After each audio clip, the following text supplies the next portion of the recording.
अस्सलाम वालेकुम जी। कैसे हैं आप सब? ठीक हैं। आज हम स्टार्ट करेंगे चैप्टर थर्ड। मैनेजमेंट की बुक से है, स्टीफन पी रॉबिन्स की।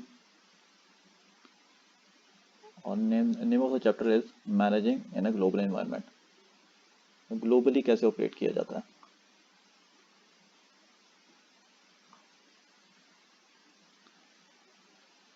First topic is what's your global perspective. Managers may have show three types of attitudes toward global businesses. First one is ethnocentric attitude, second polycentric attitude, third is geocentric attitude. Ethnocentric centric attitude में मैं इसको साथ साथ highlight भी कर लेता हूँ। In this type managers have parochialistic belief. These are kind of beliefs which people think themselves superior than others. कि मतलब अगर पाकिस्तान में बैठ के कोई भी ओनर बाहर किसी और कंट्री में ऑपरेट करना चाह रहा है, मतलब वहाँ पे अपना बिजनेस ओपन करना चाह रहा है, या ही विल थिंक कि हम या हमारे जो पाकिस्तानी हैं they can manage better than others. What will he do कि वो पाकिस्तान से स्टाफ लेके जाएगा बाहर के मुल्क में और उनसे काम करवाएगा सारा, मतलब अपने आप को सुपीरियर प्रूव करना। देखिए मैंने मेंशन किया हुआ है ours is better than others. ये चीज़ यूएस के लोगों में भी पाई जाती है। They think themselves as superior than others. उनको लगता है कि वो सुपीरियर है बाकी सबसे। Second is polycentric attitude. Polycentric attitude is opposite to ethnocentric attitude. इसमें पीपल थिंक या managers have polycentric attitude believe that managers और employees working in the host country, जहाँ पे जो होस्ट कंट्री के जो लोग हैं दे आर मोर कंपैटिबल और वो ज़्यादा अच्छा काम कर सकते हैं उनसे और उनसे बेहतर डिसीजंस ले सकते हैं। They can make better decisions than us. Geocentric जो एटीट्यूड है वो इन दोनों से अलग है। People having this type of attitude have universal type of nature.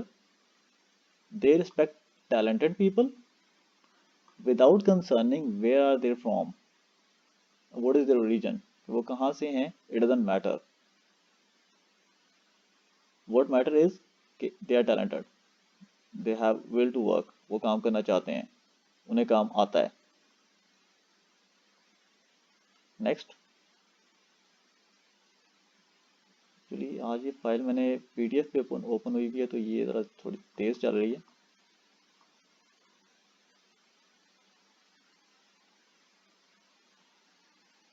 Second topic is understanding the global environment.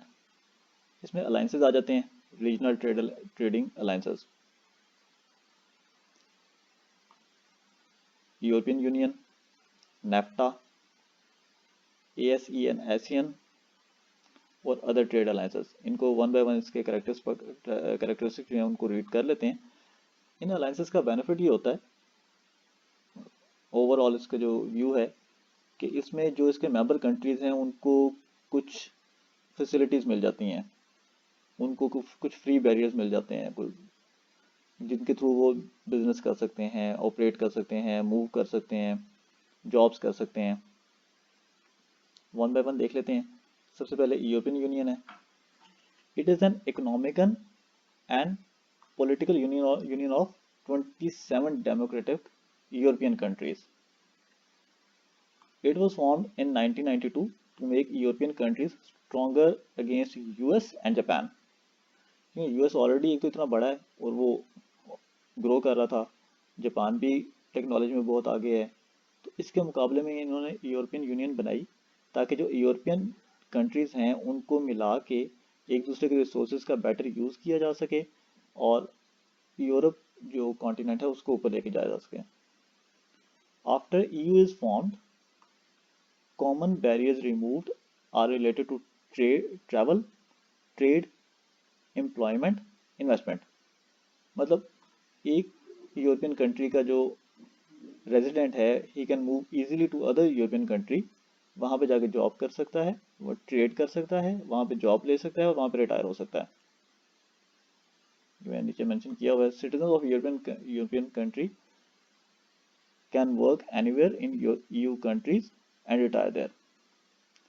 They introduce euro currency for trading purpose. उन्होंने अपनी एक कॉमन करेंसी जो इंट्रोड्यूस करवाई जिसमें वो ट्रेड करते हैं, वो यूरो है। Next is NAFTA. नेफ्टा में North American free trade agreement है। It was formed on 1st of January 1994. It eliminated most tariff barriers to promote trade between US, Canada and Mexico. Tariff barriers मतलब जो taxation वगैरह के जो मामला होते हैं मूवमेंट के लिए, कस्टम वगैरह से रिलेटेड हो गए, वो रिमूव किए इन्होंने ताकि ट्रेड को ज़्यादा से ज़्यादा किया जा सके। Next, association of south east Nations, south east Asian Nations. It was established on 8th of August 1967 by 5 original members. Those are Indonesia, Malaysia, Philippines, Singapore and Thailand. It was formed to promote the economic growth, social progress and cultural development. It was also formed in order to bring stability, security and bring peace in the region. Next, other trade alliances, इसमें African union है, इसमें 53 country African Nations हैं। EAC है, east African community. It includes 5 east African Nations including Burundi, Kenya, Rwanda, Tanzania और Uganda. फिर SAARC आ जाती है, ये वाहिद है जिसमें पाकिस्तान भी शामिल है, south Asian association for regional cooperation. It includes 8 Nations including Pakistan, India, Sri Lanka, Bangladesh, Bhutan, Nepal and Maldives. अब मैकेनिज्म क्या होता है काम करने का ग्लोबली, मतलब आपको सपोर्ट कौन कौन करते हैं? वर्ल्ड ट्रेड ऑर्गेनाइजेशन है, IMF है, वर्ल्ड बैंक ग्रुप है। वर्ल्ड ट्रेड ऑर्गेनाइजेशन WTA, मैं इसको ज़्यादा हाईलाइट कर लेता हूँ। WTO is a global organization of 153 nations, मतलब ये 153 नेशंस में ऑपरेट करती है। It was formed after the end of world war 2। मेरा नहीं ख्याल कि इसको ज़्यादा एक्सप्लेन करने की ज़रूरत है, बहुत ईजी लैंग्वेज में इसको मैंने एक्सप्लेन किया हुआ ऑलरेडी, जो पॉइंट्स बनाए हुए हैं। It helps countries to conduct trade through a system of rules. इसमें कोई किसी को डिसीव नहीं कर सकता अगर दरमियान में ये गारंटर बन जाते हैं तो। It plays important role in monitoring, promoting and protecting global trade. Critics says it has destroyed jobs and natural environment.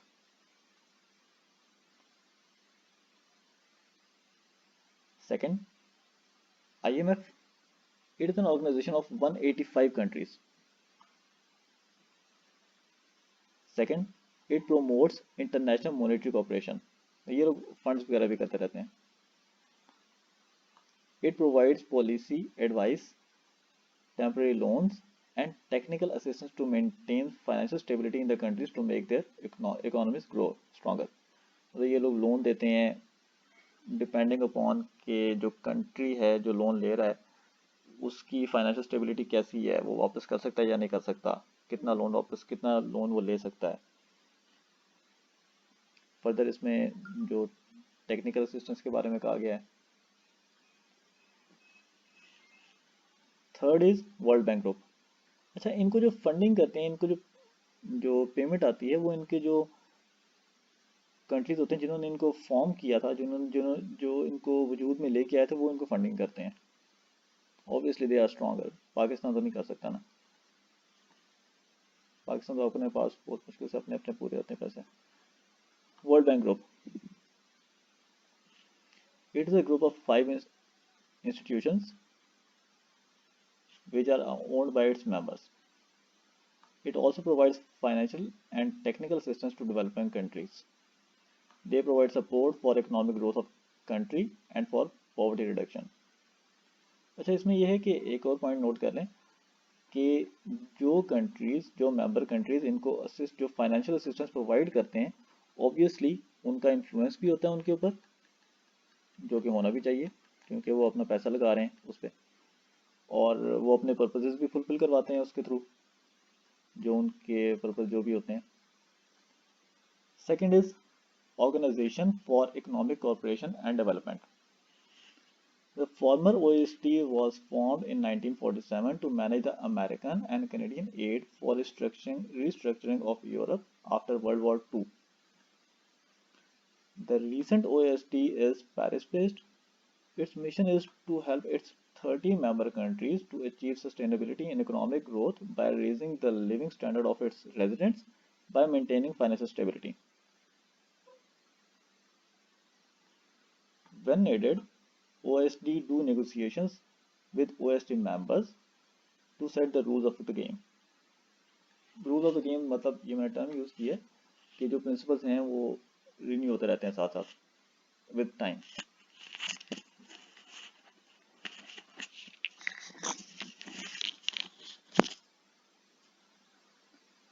This organization have focus on combating small scale bribery related with overseas commerce. Overseas में जो business करने के दौरान जो bribery use होती है उसके against ये यूज होती है, ये अपना एक्शन लेते हैं. Having long experience in facilitation, now OSD shares its experience with more than 70 emerging markets. मतलब जो emerging markets हैं, जो developing countries हैं, उनके साथ ये collaboration कर रहे हैं.